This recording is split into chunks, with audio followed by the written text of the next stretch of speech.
sad day for those that really knew, but it was a convicting day for those that were guilty. When we're talking about the responding of all people to the rising of the Lord that are being raised, God, when I watched that program last night, some of the things that was so true to what the Bible teaches, and you couldn't keep from feeling it almost, but how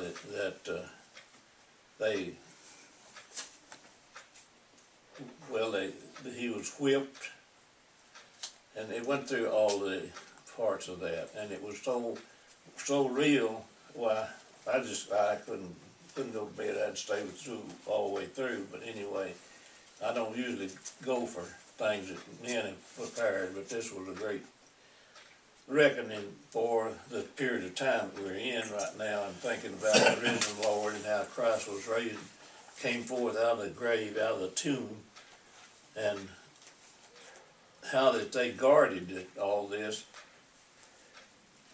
I don't know, I've heard different preachers say how many guards they had. I don't know how many they had there, but it wouldn't make no difference if they had 10,000.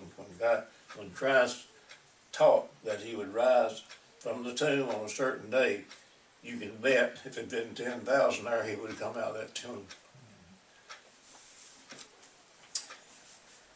Why did he do it? For my sins and for each of us' sins. He paid the debt there on the tomb, at the cross, that in that period of time, that no one else could have done this.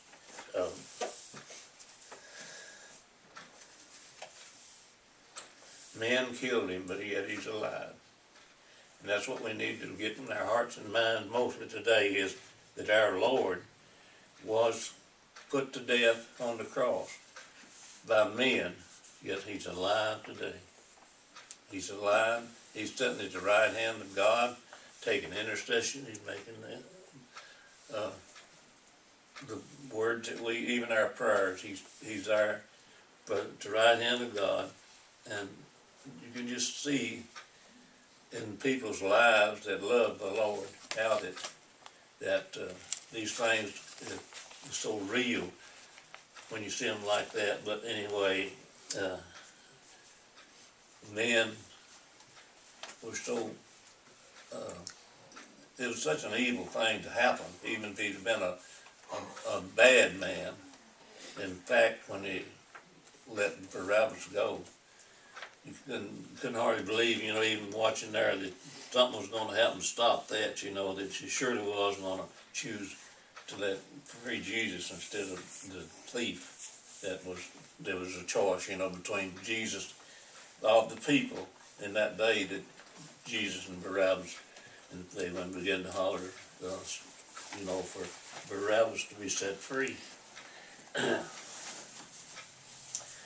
And they realized that it was everything was changed for those that followed Jesus. There was a great change made in the lives of the people that was followed. And of course, there was no way for us to have a record of all the people's hearts. You'd have people that Bible scriptures follow certain people. But there was other people there, but there was just no way. I don't know what would have happened, but there was no way you could have that many people, the true feeling of their hearts and everything. But there was change made in the hearts of people, and we call a resurrection the most important thing that ever happened in human history. Well, it was.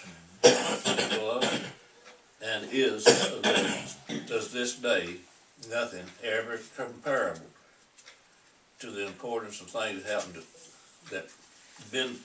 to us. It was for us as he hung on the cross.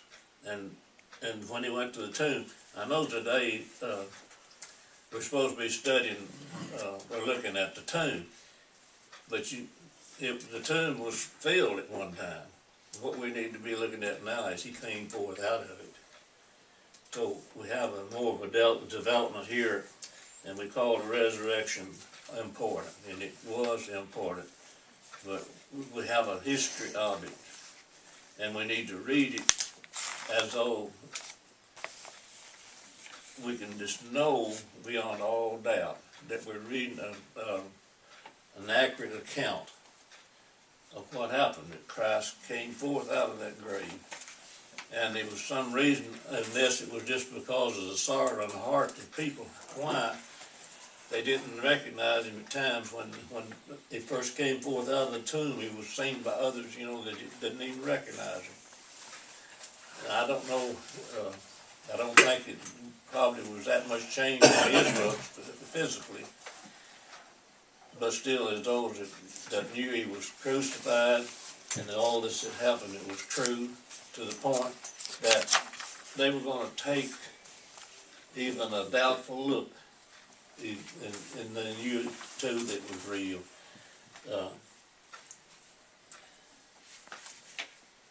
So many people in that day, from the day of the